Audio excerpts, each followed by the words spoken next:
Bonjour, bienvenue dans une nouvelle vidéo. Alors aujourd'hui, on va préparer du attiéké.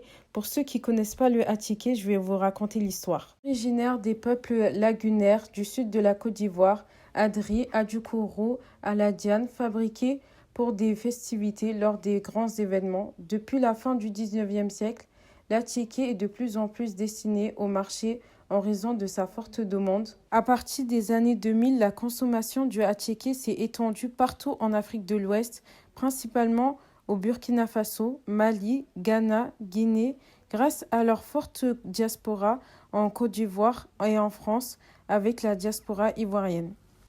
Après ce court résumé du attiéké, maintenant nous allons passer à la recette. Alors, j'ai listé tous les ingrédients que vous aurez besoin pour la recette. Maintenant que vous avez toutes les informations, c'est parti pour la recette. Nous allons passer à la préparation des mélanges des épices. Alors, tout d'abord, nous allons mettre dans un saladier tous les épices, cumin, curcuma, curry, cannelle. Ensuite, il ne nous reste plus qu'à tout mélanger pour que ça soit bien homogène. Et aussi, en fait, les épices, c'est très important pour la marinade parce que c'est ça qui va faire tout le goût et qui va faire que le poulet il sera exceptionnel.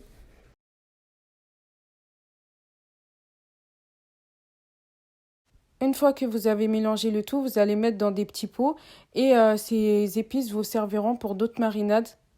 Maintenant, nous allons passer à la marinade. Alors, vous avez besoin d'ailes de poulet et de pilons de poulet. N'oubliez pas de nettoyer le poulet au préalable avec de l'eau et du sel.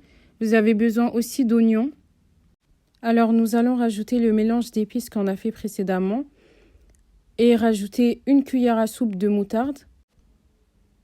Ajouter du cube Maggi.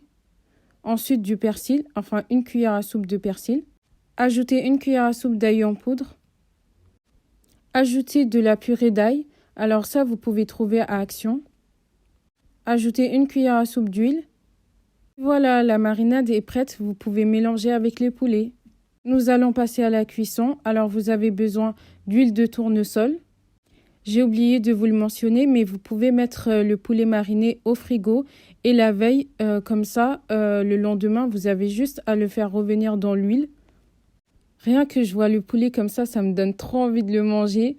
Et quand vous faisiez revenir le poulet et qu'il est bien cuit, vous avez juste à le mettre dans une assiette et le réserver pour après. Allons passer maintenant à la sauce. Vous avez besoin des oignons marinés. Vous allez rajouter 2 grands verres d'eau. Vous allez rajouter dans cette préparation le poulet pour que ça puisse cuire tranquillement parce que le poulet il n'est pas assez tendre, donc il faut que vous le laissez mijoter tranquillement pendant 15 à 20 minutes. Nous allons passer à la préparation du attiéké. Alors vous avez besoin de 3 sachets de attiéké. Alors nous allons frasonner avec les mains. Une fois que vous avez fini de frasonner le attiéké, vous allez le mettre pendant 3 minutes au micro-ondes et ensuite vous allez mélanger avec une cuillère. Vous allez ajouter de l'huile de colza et aussi du cube Maggi pour que ça relève le goût. Sans oublier bien évidemment le sel. Nous allons maintenant passer à l'accompagnement. Alors vous avez besoin de concombres. Bien sûr, moi j'ai utilisé qu'un seul concombre, mais vous pouvez en utiliser plusieurs. Et tout ça, ça va permettre de rafraîchir. En fait, c'est pour alléger le tout, puisque déjà il y a le poulet et tout. Donc ça va faire que ça va alléger le attiéké. Donc, vous avez besoin aussi de tomates, de 3 grosses tomates. Pour encore plus de gourmandise, vous pouvez rajouter le haloko. Alors, le haloko, c'est tellement bon. Vous allez voir, c'est incroyable. Vous allez couper le haloko et ensuite, vous allez faire frire dans l'huile. Vous allez faire frire dans l'huile. Et ensuite, une fois que ça a pris de la couleur, vous allez mettre dans un saladier. C'est fini, il reste plus que la présentation.